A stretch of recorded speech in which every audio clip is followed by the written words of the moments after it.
All right, so 4.2 is about angle relationships in triangles. And the first theorem we're talking about is the triangle sum theorem. All right, so this is one of the reasons that you would have used to explain how you did your work for number 1. Not that's what the answer is, but we know the sum of the angle measures in a triangle is 180. So we're going to be basing some of our solving on this fact. So let's draw a picture that represents this. If you have a triangle, we'll just call it ABC.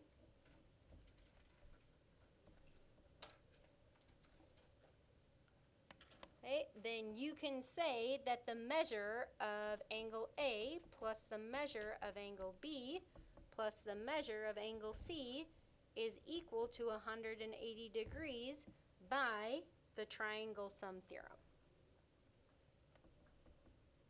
Okay, so the triangle sum theorem.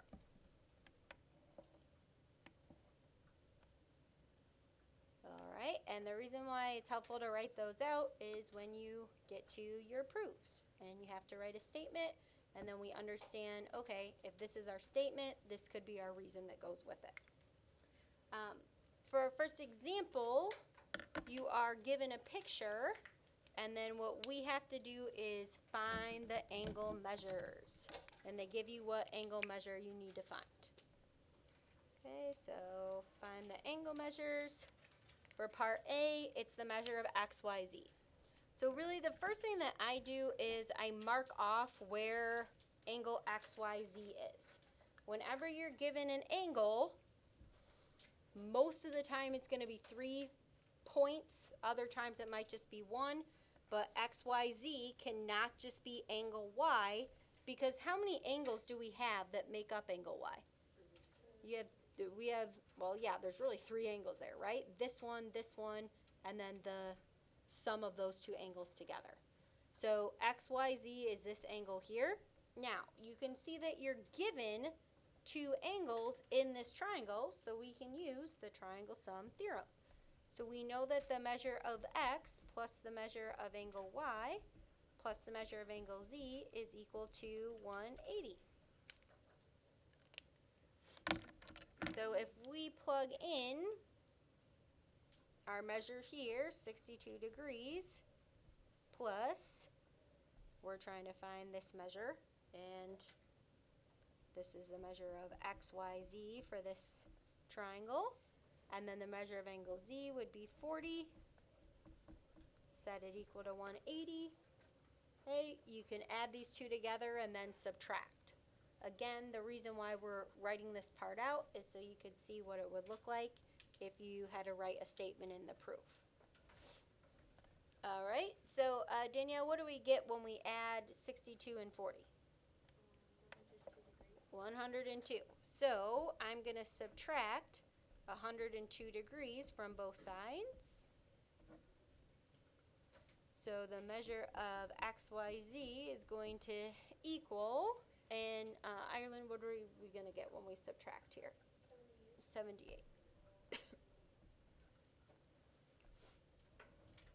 And that's all we had to find for part A. All right, the next one we have to find is angle YWZ. Okay, so YWZ is this angle here. So YWZ. Now, this makes up this little triangle here. It also makes up this big triangle here. You can really do this a couple of different ways. Okay, so the first way is you can use this small triangle. So if you use this triangle, we'll just draw a rough sketch of WYX. You're given that this is 12 degrees. You're trying to find this one. Julie, how can I figure out what X is? You take 180 subtract 62. Yep, because what do we have here? Supplementary linear pair. Yep, it's a linear pair, so they're going to be supplementary. Okay, so we know that this is 118 degrees because it forms a linear pair with 62 degrees.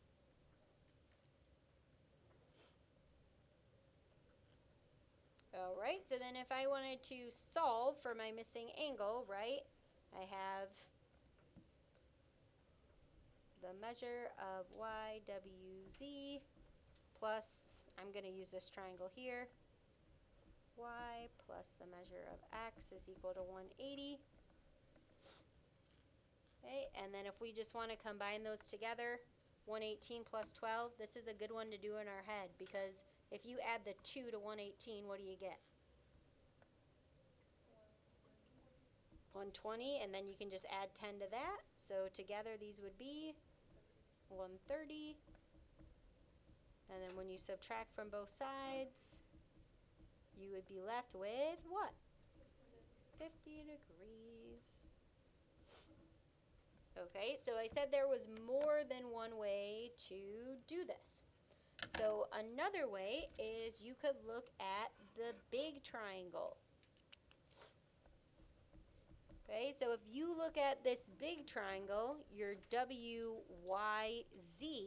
you already have 40 degrees. You're trying to find this one. You can find this whole angle by adding 12 to what? Yeah, because 78 is what we just found here, right? That was our 78. And 12 plus 78 equals? Oh, so this is what kind of triangle? A right triangle. All right, now, if this is 90 degrees, what do these two angles have to equal? 90 degrees, right? So the measure of YWZ plus 40 has to equal 90, which means YWZ is going to equal 50.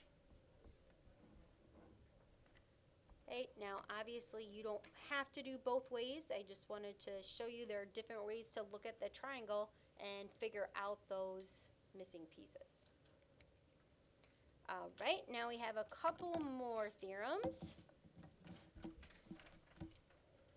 So theorem 4-2-2 tells us that the acute angles of a right triangle are complementary. So the acute angles of a right triangle are complementary. So we're just going to break this down. So first they're telling us the acute angles. Ziggy, what's an acute angle? Something that's greater than 0 but less than 90. Okay, so the acute angles, so any angles that are in between 90 and 0 in my triangle. And then they tell us it's a right triangle. So I know that it's going to have a right angle in it. And then, Josie, if they're complementary, what does that mean? When you do what? They equal 90 when you do what with them? Add them together, right? So their sum is going to be 90. Yes, Rachel?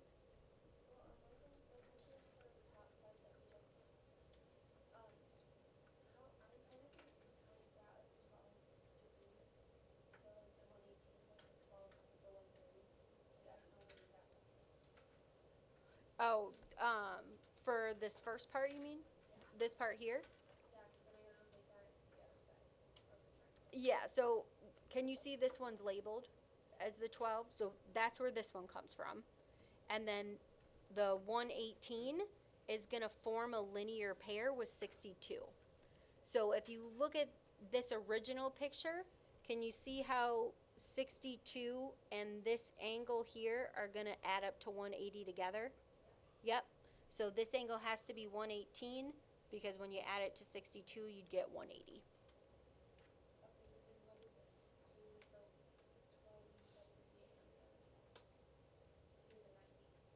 Oh, okay. So yeah. So this was one way you can find it, and then the other way is you're looking at the entire triangle. So if you're looking at the entire triangle, this is 12 degrees, and then this angle XYZ is what we found in part A. So see how we found this was 78 here? That was this part. So for that whole angle, you can just add your 12 plus your 78 to get the Y. So like I just didn't show the bar here. So the y is 90. Right. The whole angle is 90. Because see how it's made up of two angles? Yep. So the little part here was 12, and then this part was 78. So all together is how you get that it's 90. Does that help? Okay, so if they're complementary, that means that their sum is 90. Let's draw a picture of this triangle. So this triangle is a right triangle. Do this in here. So that's how we're going to start. And then we can start to make sense of this.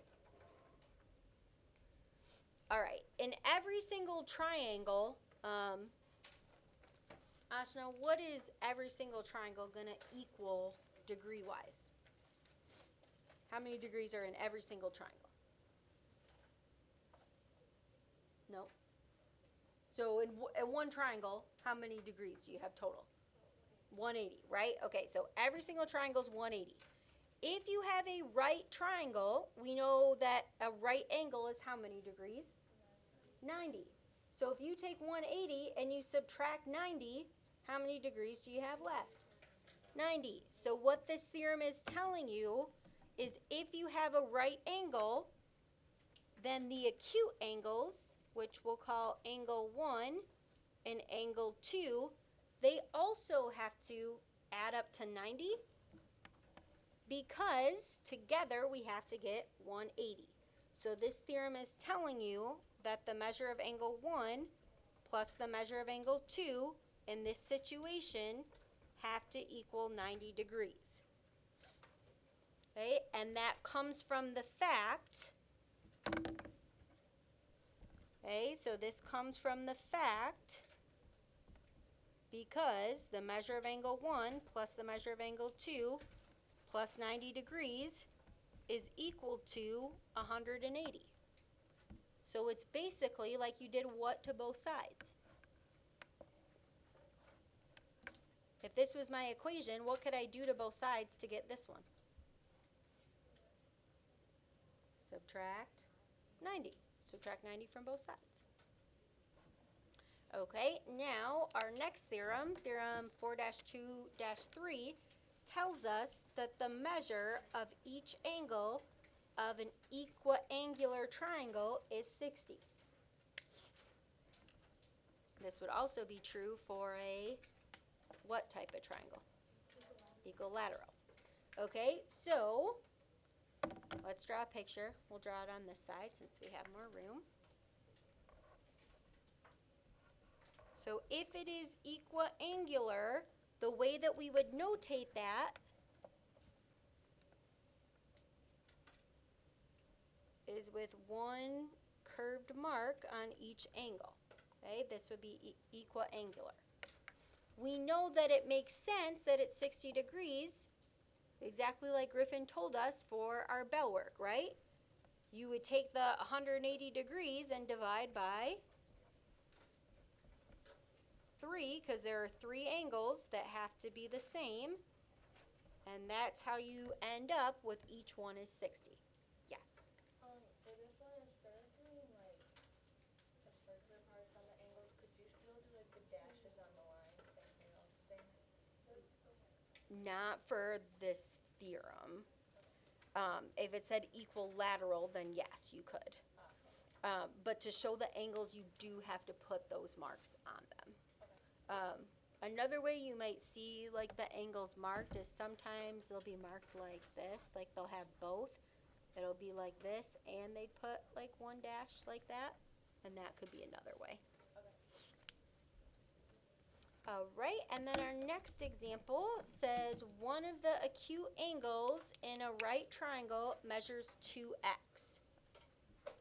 Okay, so one of the acute angles in a right triangle measures 2x degrees.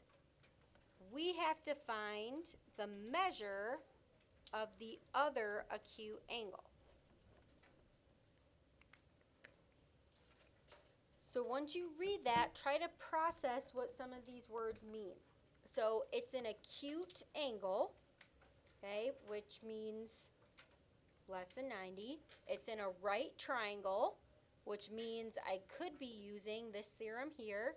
And then the measure is 2x. What is the measure of the other acute angle? So the first thing we want to do is draw a picture to represent this situation. So we have a right triangle, so we're going to mark our right angle. And it just tells us that one of the angles is 2x, so it really doesn't matter which one you label as 2x. Okay, and then we are trying to figure out what is this other angle. So we don't know what this one is. Okay, this is the one that we're trying to find. If we don't know what it is, we usually assign a variable, and that variable is usually x. But why can't we assign x in this case? Yep. Because there's already a 2x. Okay, so you already have used x. You can't assume that they have any kind of relationship, so I'll just call this y. All right, so we'll call y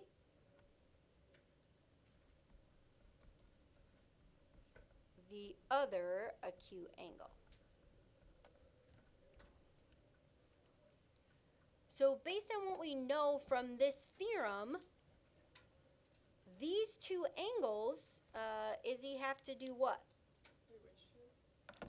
The two acute angles have to do what? Yeah, they have to add up to 90 degrees. So let's write a equation that expresses that these two angles have to add up to 90 degrees. Okay, so see if you can write that equation.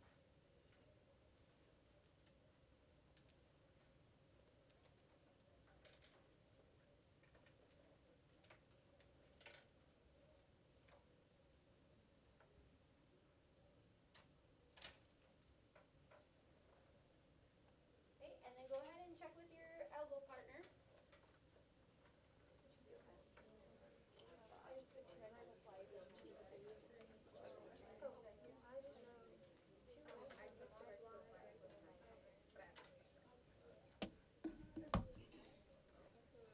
All right.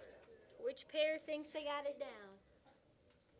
Yes. Bria, what'd you guys get? 2x plus y equals 90. Perfect. Okay, so you have one angle that's 2x degrees plus y has to equal 90.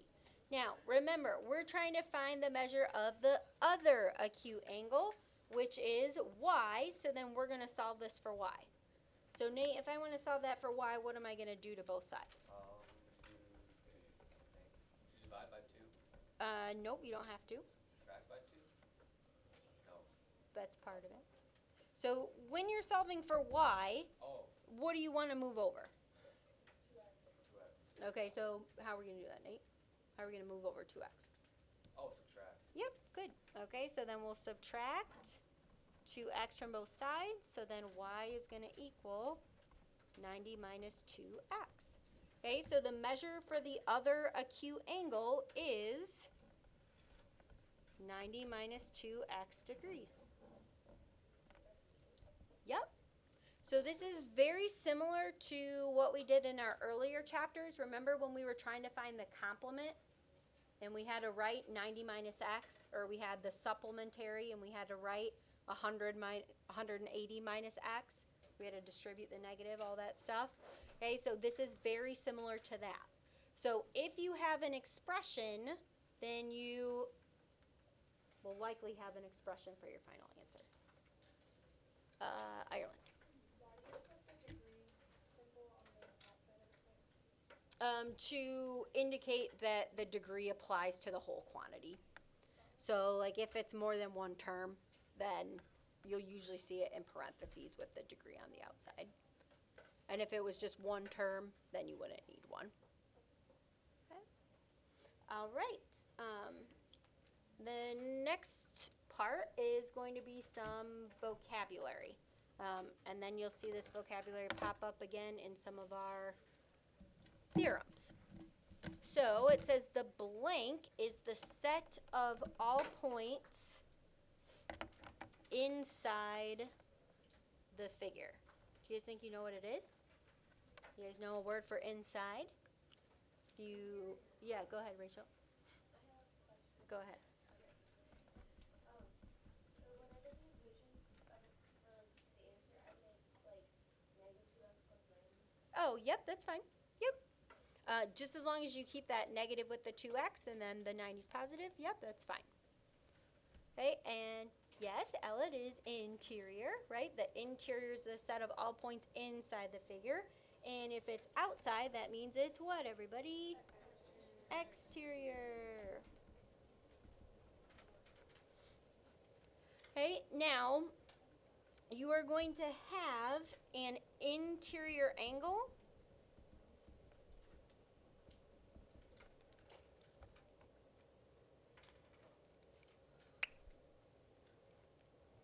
That is formed by two sides of a triangle.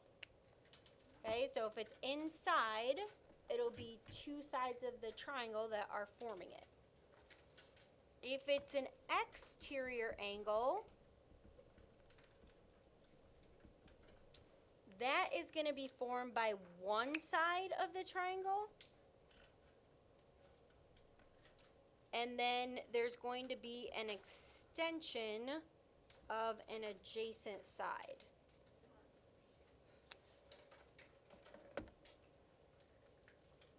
Okay, so formed by one side of the triangle and an extension of the adjacent side. And we're actually going to draw a picture of that on the next page. And then there's a special type of interior angle that is called a remote interior angle.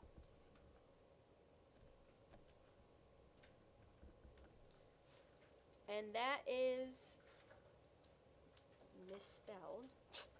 That is going to be an interior angle that is not adjacent to the exterior. Okay, so it is going to be an interior angle, but it is not adjacent to the exterior angle. Okay,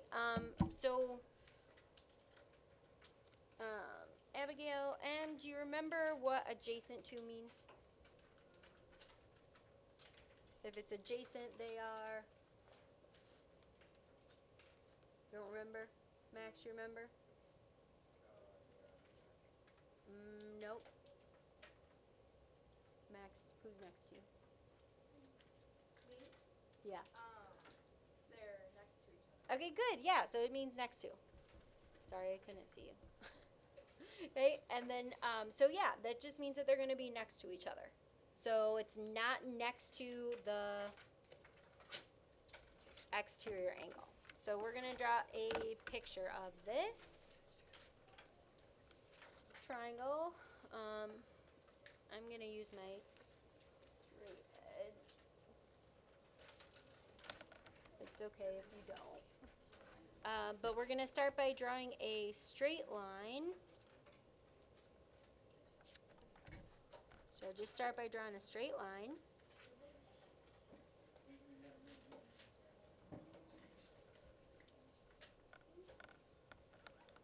Okay, only the arrow on that one side.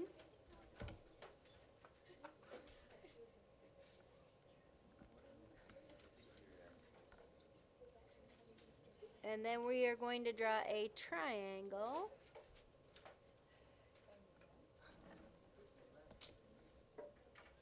Okay, so it's a triangle with a line extending from it. And then we're just going to label our angles.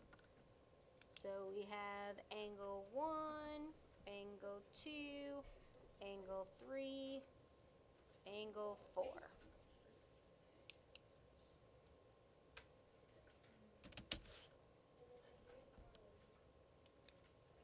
They're a linear pair, yes. Yep. Okay, so the interior angles are all of the angles inside. Okay, so your interior are going to be angles 1, 2, and 3. You only have one exterior angle, and that is angle 4. Okay, now we're going to write a couple things down about this. So angle 4 is an exterior angle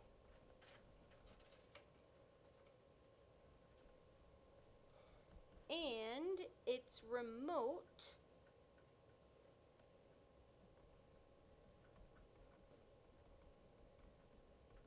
interior angles are, okay, so angle 4 is an exterior angle and its remote interior angles are, and let's just go back to what a remote interior angle is. So it says the remote interior angle is an interior angle that is not adjacent to the exterior. Okay, so if we're looking at our picture, Adele, what is next to the exterior angle? So what angle is next to the exterior one? Angle 3, okay? So this is the only interior angle that's not remote. All right? So the remote interior angles are angle 1 and angle 2.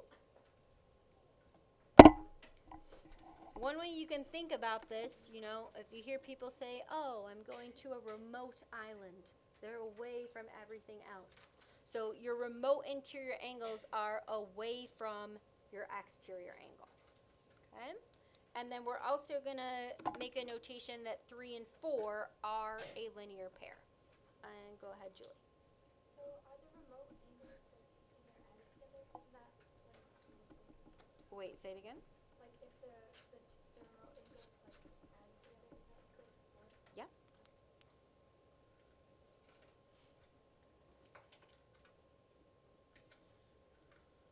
Okay, now we're going to look at the next theorem, and then we're going to add something to this picture. So our exterior angle theorem tells us that the measure of an exterior angle of a triangle is equal to the, okay, so the measure of an exterior angle of a triangle is equal to the sum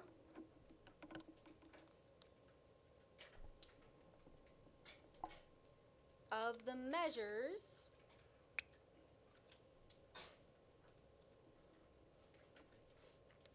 of its remote interior angles.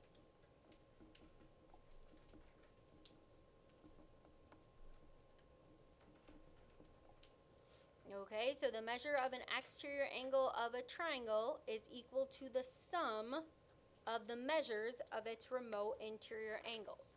So if we look at this picture here, angle 4 is our exterior angle. So the measure of angle 4 is going to be equal to the sum of its remote interior angles. So when we see sum, we know that means what? Addition. So it would be, stop, that's rude.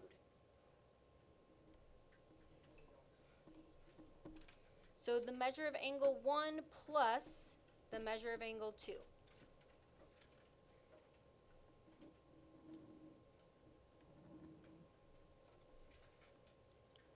And this is going to be your exterior angle theorem, so we're just going to label that. So this is the exterior angle theorem. Okay, now obviously not every picture is going to look just like this. So in general, we'll write a little rule here so we can apply it to any triangle. So for any triangle, the measure of the exterior angle is going to be equal to the sum of the remote interior angles. Okay, so no matter what your picture looks like, your exterior angle will always be equal to the sum of the remote interior angles. Okay, so that is your general equation. So now we're going to apply that to our next example. So we have to find the measure of angle B. Remember that whenever we're trying to find an angle, I always like to mark off what I'm finding. So the measure of angle B is here. Okay, now we can see that B is 2x plus 3, but we need to find the actual measure because we're given more information. So we do have an exterior angle here. So I'm just going to mark this differently because they're not congruent. This is your exterior angle.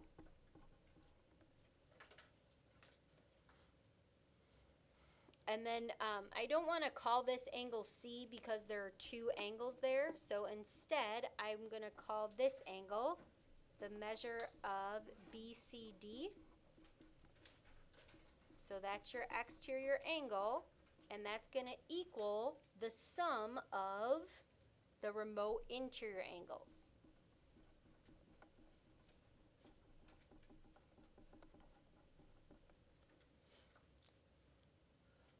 All right, so Matt, what is one of my remote interior angles for this? That good. Okay, so the measure of angle A, great. And then Sarah, what's my other one? Good. The measure of angle B. Okay, so now what I can do is substitute in my values. So for BCD, Max, what is that equivalent to?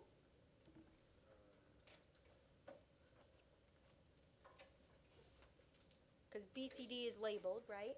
ABC. No, BCD is labeled as what?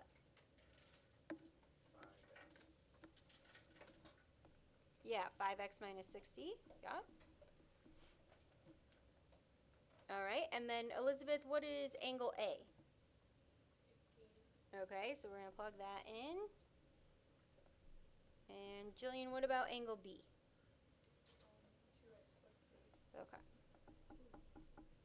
Okay, so now we have the sum of those. You don't necessarily need your degree there. Okay, and then Nia, what should I do after I plug everything in? Add your 3 and your 15. Okay, yeah, you're going to combine your like terms together so we can add our 3 and 15. That way we have each side simplified.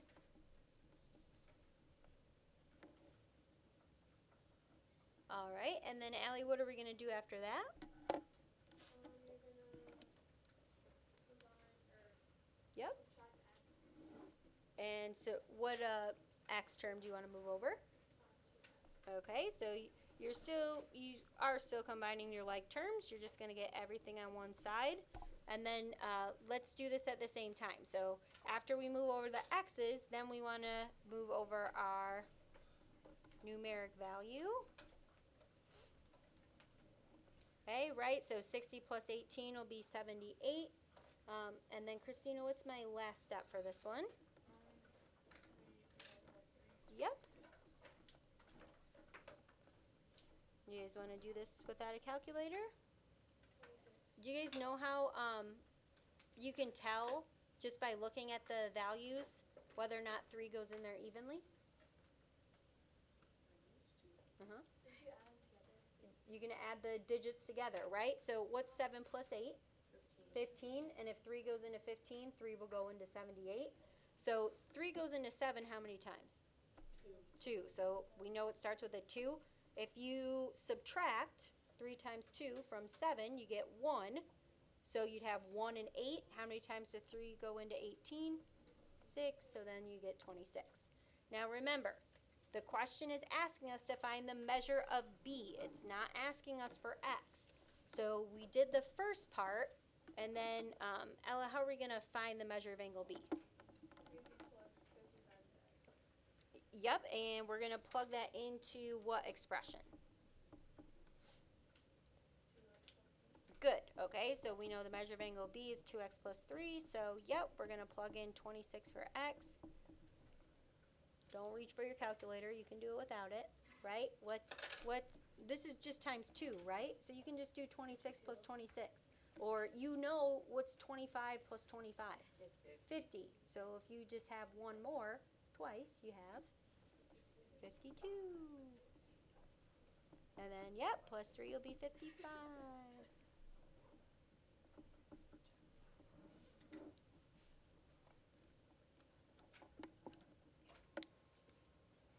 All right, and then wouldn't be complete if we didn't have another theorem today, right?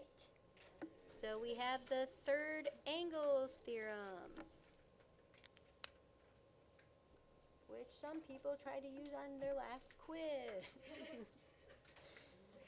But we haven't learned it yet. Okay, so for your third angles theorem, it says if two angles of one triangle are congruent,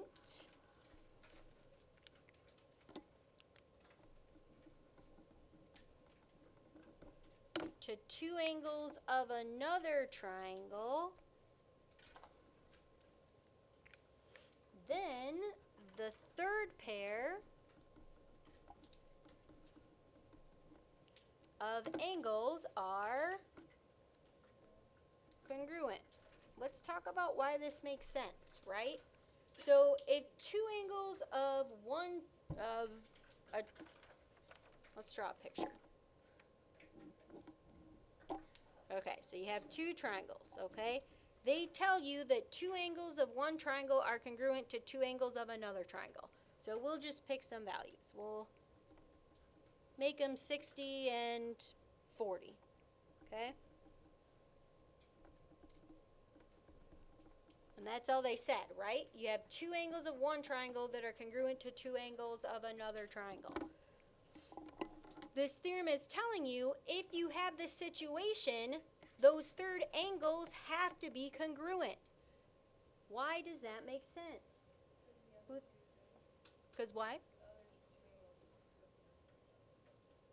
And yeah, because in both cases, don't these have to add up to 180? So if these two add up to 100 and these two add up to 100, that means that missing angle has to be what? 80. There's no other option, right? Okay, so this theorem tells you that your conclusion would be the third angles are congruent. In this case, they'd be 80 degrees. Yes, Ziggy. Oh, I thought you were raising your hand. You were stretching?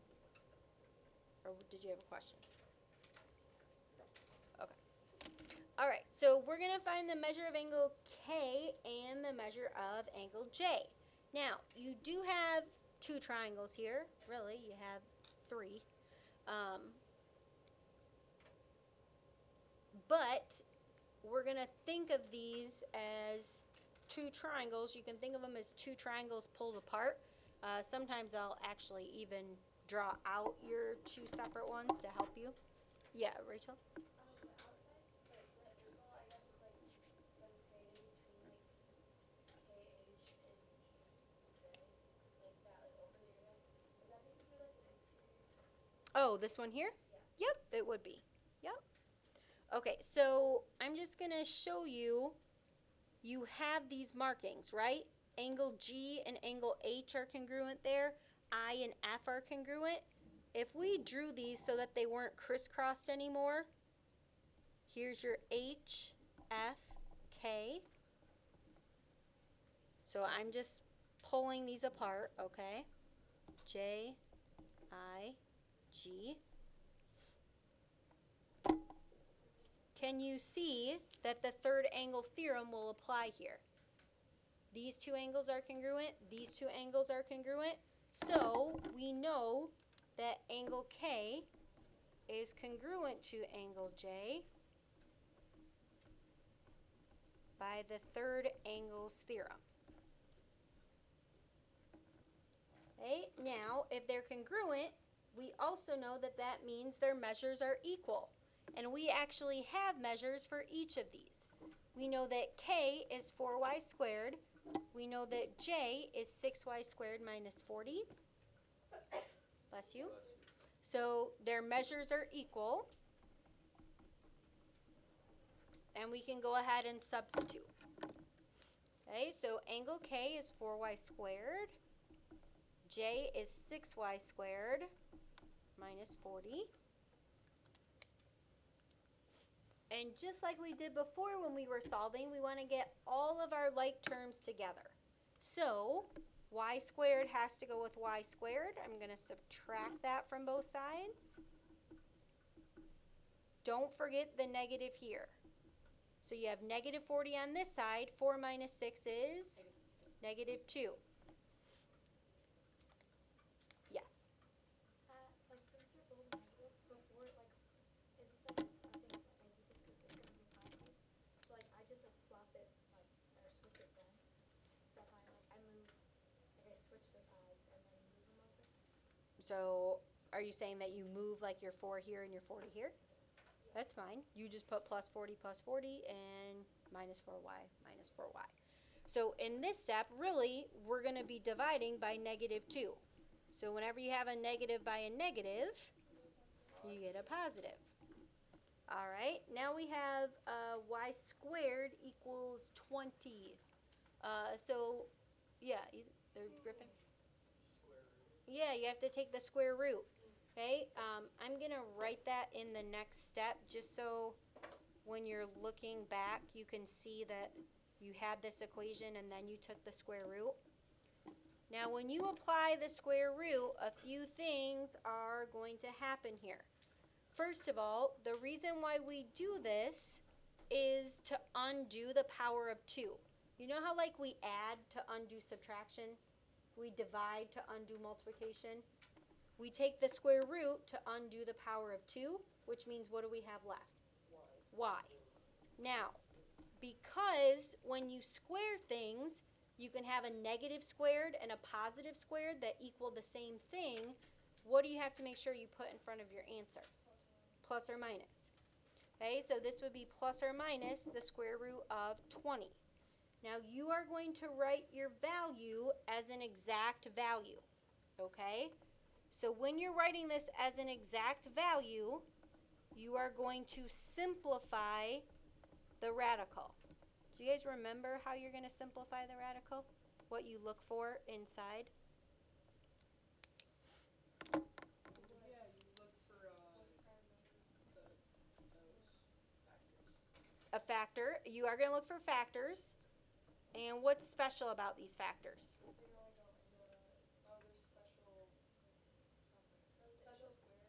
They're perfect squares is what they're called. A perfect square is just a number that when you take a square root, you get a whole number.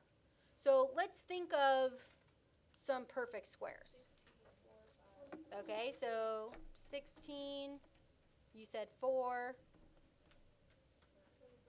9, 25, what else? 64, 36, 49.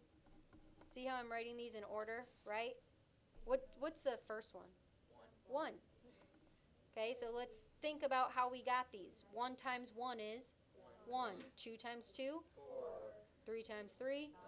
Okay, so when you are taking the square root of them, right, if this was 1 squared, the square root of 1 is 1. The square root of 4 is 2. The square root of 9 is 3. That's how their relationship works, because 1 squared is 1, 2 squared is 4, 3 squared is 9. So you want to look at this list and see if any of these go into 20. This one is obviously, what goes into 20? 4. You always want to find the biggest one. You'll know if you didn't because when you split them up, this number will have a perfect square in it. Okay, so to get 20, to multiply to 20, I can do 4 times 5. Can I also do 2 times 10? Yeah. But is 2 going to give me a whole number square root? No. Is 10 going to give me a whole number square root? No. So the whole point of doing this is picking out a number that you can simplify. So when I take the square root of 4, that's going to simplify to 2. Now, for this particular example, we are finding angle measures. Are we going to have a negative angle measure? No. So we can discard the negative one based on our situation. This is our y value. Is that what we want to find is our y value? No, we want to find k. So to find the measure of angle k, we have to plug it back in. So we have 4y squared. Now, when you square something, if you do 2 root 5 squared, the 4 is not squared. It's not a part of it, so I'm going to keep it there. What do you get when you do 2 squared? 4. I'm going to multiply that by the square root of 5 squared, which is 5. Because if you do root 5 times root 5, you get root 25, which is 5. What's 4 times 5? 20. Okay, so 4 times 20 is going to be 80. Okay, so that's going to be your measure of angle K. That is also going to be what? J. I'm going to show you another way you could do it. So if you are finding the measure of angle J, if you don't simplify, if you just did the square root of 20, remember that these are inverses. So if you square a square root, what are you left with? Whatever's underneath, yep. So the square root of 20 squared is 20. So if I do 6 times 20, I'm doing 6 times 2, which is 12. And then you will get 80 for that as well. All right, and then I'll put your homework up here, but it is also on your calendar.